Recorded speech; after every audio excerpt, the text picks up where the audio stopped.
Assalamualaikum warahmatullahi wabarakatuh. Bismillahirrahmanirrahim. Rabbi shrah li sadri wa yassir amri wahlul 'uqdatam min lisani yafqahu qawli. Para pendengar, kita mengenal 3 macam penyakit. Penyakit hati, penyakit jiwa, dan penyakit fisik. Yang membedakannya adalah penyakit fisik dengan penyakit jiwa lebih mudah daripada membedakan penyakit jiwa dengan penyakit hati.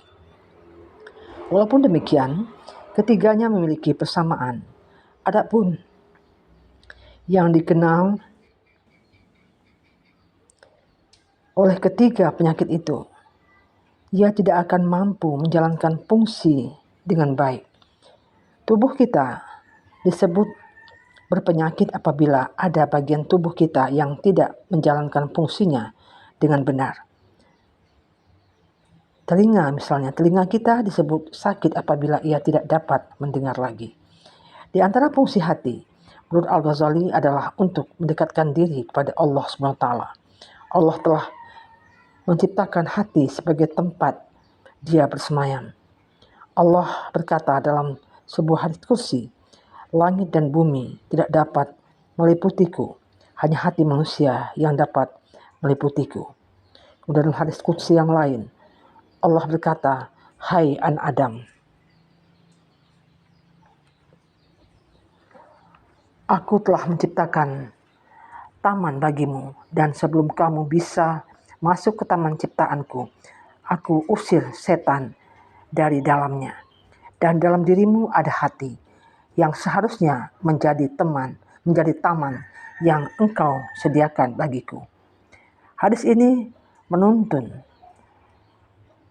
atau menunjukkan bahwa fungsi hati adalah untuk mengenal Allah, mengenal penciptanya,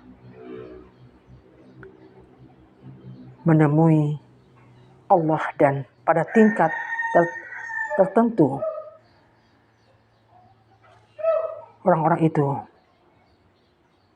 berjumpa dengannya. Hati yang berpenyakit ditandai dengan tertutupnya mata batin dari penglihatan ruhaniah. Ada hubungan antara penyakit jiwa dan penyakit fisik. Sebagai contoh, penyakit jiwa yang paling populer pada saat ini adalah stres. Stres pada penyakit jiwa adalah seperti sakit flu pada penyakit fisik. Dari beberapa penelitian ilmiah, diketahui bahwa orang-orang yang stres mengalami gangguan pada sistem imun atau sistem kekebalan dalam tubuhnya. Orang yang banyak mengalami stres cenderung gampang sekali terkena penyakit.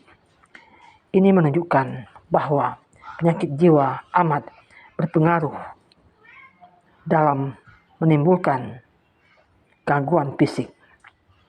Demikian pula sebaliknya, penyakit fisik dapat menimbulkan gangguan jiwa. Orang yang sakit terus-menerus sudah berobat kemana-mana tetapi belum sembuh juga bisa mengalami penyakit jiwa. Orang tersebut boleh jadi cepat tersinggung, mudah marah, dan sebagainya. Salah satu di antara penyakit jiwa adalah perasaan cemas, takut, atau sesuatu yang tidak jelas. Ada 2 macam ketakutan. Pertama, takut kepada sesuatu yang terlihat, misalnya ketakutan pada harimau. Kedua, takut kepada sesuatu yang abstrak. Umpamanya seorang istri yang takut suaminya akan berbuat macam-macam. Sang istri membayangkan sesuatu yang bersumber dari imajinasinya. Berarti istri tersebut mengalami gangguan psikologis. Dan ada pula orang yang merasa semua orang yang di sekitarnya tidak suka kepadanya dan mereka semua bermaksud mencelakainya. Dia selalu dibayangi ketakutan seperti itu. Kemudian penyakit hati menimbulkan gangguan psikologis, dan gangguan psikologis berpengaruh pada kesehatan fisik. Contoh penyakit hati adalah dengki, iri hati, dendam, Dendam adalah rasa marah yang kita simpan jauh di dalam hati kita, sehingga menggerogoti hati. Akibat dari menyimpan dendam, kita akan mengalami stres berkepanjangan. Adapun akibat dari iri hati ialah kehilangan perasaan tentram.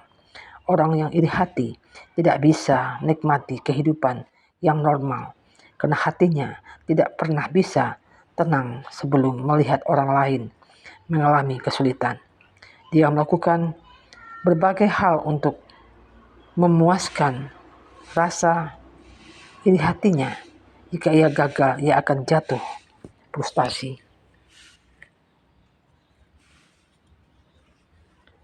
Pada pendengar yang beriman,